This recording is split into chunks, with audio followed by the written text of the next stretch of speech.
Good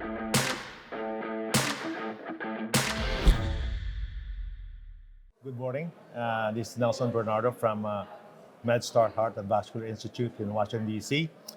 Today, I have the pleasure to talk to a good friend of mine, Dr. Peter Soukas from Brown University. I think you're the director of the cath lab or the peripheral lab? The director of the peripheral lab and the Brown Vascular and Endovascular Medicine Fellowship Program. Okay, good. He's a very accomplished, I would say, operator in the field of peripheral vascular medicine. And today, I think we're going to be talking about some specialty balloons that Pete can share his experience with us, right? Yeah. Okay. I think to start with, Pete, I know we're going to be talking about these specialty balloons, which I call atherotomy, right? Mm-hmm. So basically, we have, from the early days, would be the cutting balloon, right? Then we have the one from the BARD, what they call the ultracross. Then, of course, don't forget about the angioscore, right? Then, of course, the chocolate balloon, right?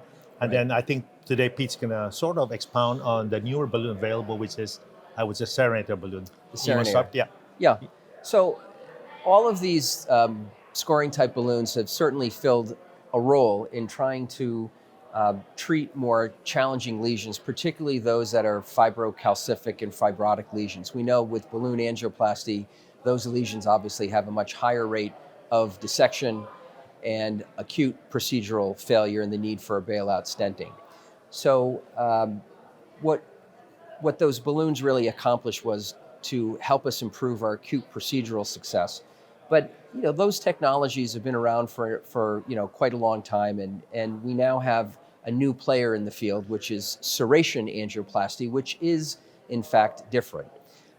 So the balloon itself comes in a variety of diameters and lengths, and so for the below knee, the sizes are 2.5 up to 4, and above the knee there are 5 and soon to be, thankfully, 6 millimeter devices, and these come in lengths of 40 and 120 millimeters.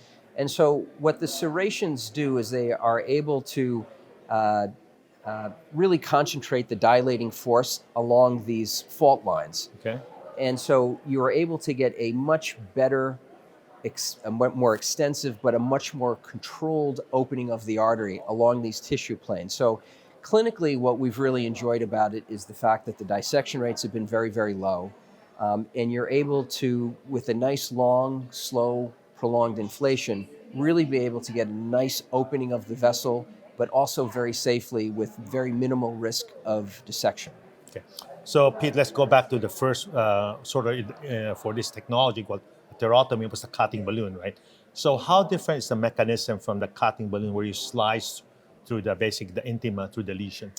Yeah, so the cutting balloon has been around for, over 20 years. Yes, definitely. But it's just simply surgical blades which have been glued onto the outer surface. And so it basically just makes a cut, a sort of indiscriminate cut along the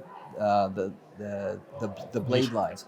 What's different about serration is that these individual points are able to more effectively engage the fibrocalcific and fibrotic lesions and are able to get a much better luminal expansion of the artery, again, without sacrificing safety in terms of reducing the risk of dissection.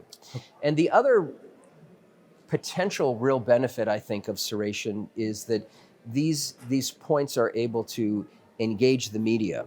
And why is that important? Because I think it's going to be a great mechanism by which we can then deliver subsequent drug therapies. There was a really fascinating study that was done, a preclinical model, a porcine model, where they looked at serration followed by drug-coated balloon and PTA versus just plain balloon, and there was about a 3-fold higher uptake of drug in the vessels that were treated with serration first. So it's a much better and potentially more effective way of incorporating drug into the wall of the artery and helping to reduce late restenosis. So in that sense, let's go back to the mechanistically how it works, right? So like the cutting balloon, you have 2 or 3 or 4 planes of cut that we make, right? So for the serration, what's so different? are you telling me that you're getting a bigger surface area after the serration then, right? In order to achieve the delivery of the drug. Yeah, so the individual serration points are allowing a greater depth of penetration. And so that is proposed to be the reason why the drug uptake was so much better in this particular preclinical study. But the other really important thing is because you're getting a greater depth of penetration where you're actually not only affecting the intima, but rather the media. I mean, we know that the media is what's responsible for spasm and what's responsible for recoil. And so by being able to engage the media, you're now finally have a mechanism by which you can help to reduce the risk of recoil. And in fact, Michael Lichtenberg, presented his data last year. I believe it was at Link last year, and they documented an 89% reduction in acute recoil using the Serenator balloon. And that's a dramatic improvement over what we've seen. Everyone, of course, talks about that Baumann article from Switzerland where they documented within just 15 minutes there was a 29% reduction in vessel area. So what was great about this study is that they followed these people for a longer period of time and documented only 11% of those patients demonstrated any recoil at all. So that's a marked difference, I think, in terms of acute procedural success. And again, the dissection rates were incredibly low as well. So I think it just speaks to giving you a better acute result. And then, of course, as drug-coated balloons become available, the natural synergy there is obvious. Get a great initial acute result with serration angioplasty, follow that up with a drug-coated balloon, and hopefully be able to finally make some inroads in terms of getting more durability for these below-knee procedures, which obviously we've been lacking. We've all had that experience where you spend 2-3 hours, antegrade, retrograde, you're doing rendezvous techniques, you get this artery open, especially for a CLTI population, and then 6 months later, they're all reoccluded. So the ability to get a great acute result with no or minimal dissection, and then have a mechanism by which drug can diffuse into the target media, I think that's really going to be a recipe for success. So good. So now, Pete, let's go to the usage now, right? So I think my first question will be for the interventional is, remember with the cutting balloon, one of the issue we have is deliverability, right? Right. And so how does Serenator compare to that in relation to, let's say, the chocolate balloon or the angioscore? Yeah. So by and large, it's a very deliverable balloon. It's very unusual where we have to actually pre-dilate. Most of the time, we can just deliver it straight away. Okay. The cutting balloon obviously is also very limited by the fact that it's 2 centimeters Yes, that's long. true. Yeah, and if you're true. treating 30 centimeters, Yeah. boy, you're going to be there for a while. And it is bulkier, the cutting balloon is, and these other balloons have a higher crossing profile than the Serenator does. The nice thing about the Serenator is that the below-knee devices can fit through a 5 French sheath, which is really nice, especially if you're going to be going antegrade or if you're going to be doing a pedal access. You really want to minimize the footprint in that target tibial artery. The other advantage, of course, is that Serenator is not 2 centimeters long, but it's 4 centimeters long or 12 centimeters long. So it allows you to treat that vessel in a much more time-efficient manner, fewer inflations, and obviously that helps to improve throughput through the cath lab and get these patients done, in a more quick and efficient manner. Okay. Guide wire compatibility? 0.014. Above the knee, below the knee, or 014 system? They're all 014 systems. The 6 millimeter balloons are going to be coming out very, very soon in a limited market release and should be generally available, over the next couple of months. We've been spending a lot of time talking about below the knee, but certainly in our practice for smaller popliteal arteries, we've been using the 5 millimeter balloon, and I'd have to say, in terms of our uses of Serenator, I'd say the 5 millimeter diameter device is the one that we typically tend to use the most for below-knee popliteal arteries, for TP trunks, and for some of the larger proximal tibial vessels. You can use a 5 millimeter balloon, go to like 2 to 3, 4 atmospheres, and really be able to get, like a stent-like result. Okay. And the other area where I think the 6 millimeter balloon is going to be incredibly helpful is for those areas where we don't want to put a stent, the so-called no stent zones, popliteal behind the knee, common femoral, ostial SFA, ostial profunda.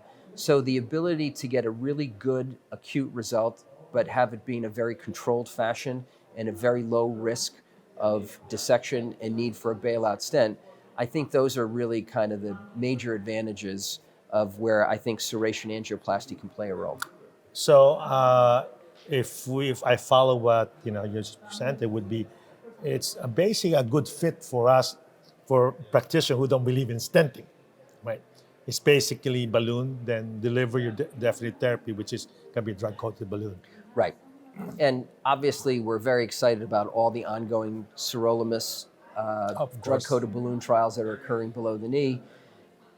If they all go as well as we expect that they will, we'll hopefully at this time next year, we'll be talking about the availability commercially of drug-coated balloon. And then I think we're going to really be seeing a paradigm shift in how we treat above and below knee disease. I think most of us feel that if we can get a result without leaving anything behind, that's obviously always the goal. And if you can get a great acute procedural result and not have a big dissection where you have to bail out with a stent and then can just follow that up with a drug-coated balloon, that's going to be a great thing for the patient. They don't have a prosthesis in their leg for the rest of their life. I think it's good for society outcomes in terms of lowering of cost. It's repeatable. So I think these are all advantages in terms of the synergy between getting a great acute result with serration angioplasty followed by drug-coated balloon technology. I think we'll be able to, thankfully, use fewer stents, and patients can get back and have a reactive endothelium again and avoid all the long-term risks that are associated with having a prosthesis.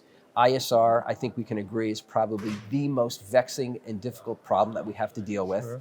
And not to mention stent fractures and potentially limiting the ability to have a bypass. So those disadvantages of putting in a permanent prosthesis, if we can reduce that by being able to get a great initial acute procedural result with serration and follow it up with the drug, I think that's going to be a big winner for our patients. Okay. Now, I might be pushing in a sort of experience with using the Serenator, right? We mentioned that it's very good for fibrocalcific lesion, right? What if we're met with like concentric calcification? Do you think it has a role in that kind of a lesion? Sure. Right now, we're using other specialty balloon to do that, right? Or you should use some atherectomy devices. But I was wondering if the Serenator balloon would work in those kind of lesions. Yeah, I think we've been pleasantly surprised in how well it's performed in our CKD patients and our diabetic patients, who are the ones, of course, who are typically they're going to have that medial 360 degrees of calcification. And certainly, especially if it's deep wall calcification, we're really able to get a very nice result with serration angioplasty. So we've had really good results so far. And occasionally you're going to have that just god-awful lesion that's going to need intravascular lithotripsy.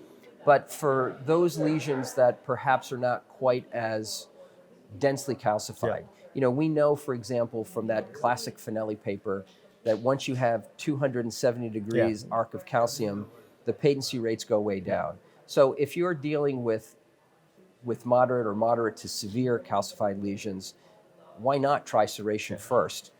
It's obviously a lot less expensive, and certainly the availability of having 120 millimeter lengths does make it a more time efficient and procedurally efficient case to just be able to have those longer balloons at your disposal. So, Pete, is the balloon of Serenator compliant, non-compliant, semi-compliant? It's a semi-compliant balloon. How high can you bring the pressures up? So, I mean, we've routinely taken up to 10, 12 atmospheres. But the beauty of serration is that you typically don't have to go to those high pressures. And that's really, I think, the mechanism of why we're seeing much fewer dissections, because we're not inducing a lot of barotrauma by having to go to really high pressures. Typically, we'll just start at 2 and then just kind of slowly go up until we see the waste on the balloon go away. And then at that point, we'll just sit tight, do a good, nice, prolonged 3-minute inflation, and then take the balloon out, take a picture, and see what we've got. The one thing that I will mention is when you take the balloon out, it's a good sort of like little trick to, as it's coming down and you've got it locked, to just turn the balloon counterclockwise. Okay. And that helps to the balloon rewrap much more efficiently, and then it's much easier to take the balloon out. I see. Okay. The first few cases that we did, for the larger balloons, we noticed was a little bit of tugging, trying to get it out of the sheath. So that little trick where you just lock the syringe and then just turn it counterclockwise allows the balloon to fold naturally like the way it's designed. And so you're just reversing the fold, and you're able to extricate the balloon much more easily. Good. So, Pete, any ongoing studies right now, let's say like for the SFA, maybe comparing just between maybe just plain old balloon angioplasty, maybe do atherectomy and then serenade the balloon, and on top of it, maybe a drug-coated balloon, and to see if the results better in terms of patency? Yeah, I mean, we all crave to have device-to-device, head-to-head comparisons because we're under enormous pressure by our VAC committees. Definitely. And these specialty balloons and atherectomy devices, while effective, unfortunately, they're very, very expensive, and they're double the cost of, for example, of a serration angioplasty balloon. So if we're going to follow up our acute procedural result with serration angioplasty with a drug-coated balloon, it still ends up being more cost-efficient using that combination than using an atherectomy device followed by a drug-coated balloon or possibly a drug-coated stent. Yeah. So with these increasing pressures economically, I think it's going to be a way for us to try to not only get the case done more efficiently, but hopefully in a more cost-effective manner so we don't break the cath lab budget. Okay. I think it's going to be an unfair question, Pete. So let's say I have 10 patients with SFA occlusion, right? From a high-grade lesion, moderate lesion to a CTO, right? Which subgroup of patient would say, oh, I need to use a serenator, or just, get away with balloon angioplasty and then drug-coated balloon, right? Let's say just a regular mid 80-90% lesion, non-calcified, or somebody with a lot of fibrocalcific lesion, or somebody with CTOs? Yeah, I think that's a fair question. So in the first case scenario that you mentioned, where it's a patient who doesn't really have much in the way of fibrocalcific, it's just a kind of a simple lipid-laden we don't want to say simple, but simple lesion. I think in that situation, I personally would probably just go directly to a DCB. But for those more fibrotic lesions and that have more complex characteristics, especially those fibrocalcific lesions, I think that's really, for me, I think that's the sweet spot for serration angioplasty. And then if you have just the absolutely god-awful, huge boulders, CTOs. I think, and for CTOs, I think, and if you are, and especially if you're maybe a little bit subintimal, in that situation, I think IVL might allow you to get a nice expansion of the artery. But except for that, really extreme type of a case, I think for everything kind of, in the middle, I think serration angioplasty is a really nice way to go. So I would say in summary, right, it's an 014 system. Yep. Right? Easy to deliver. We got sizes for below the knee and now for the SFAs, Yep. right? And the biggest balloon would be a 6 millimeter, right? Right. And the smallest about 2.5, right? And the length you have 40, 120. 120, okay? And then the biggest advantage would be we're able to, I would say, not deliver, but allow the delivery of drug-coated balloon, the medication to the media of the vessel, and hopefully translate to better long-term patency. Right. And the acute procedural results with significant reduction in recoil, I think, is also the other really major point that I think our viewers would probably really want to remember is the significant reduction in recoil, very low incidence of dissections, and obviously, we are very, very bullish on the symbiotic relationship of serration angioplasty followed by drug to give us a more durable result. Okay, good. And I think we've covered everything. So again, Pete, thanks All right. for Thanks, Nelson. doing Talk on the Serenator. And, It was- thank you. It was a pleasure.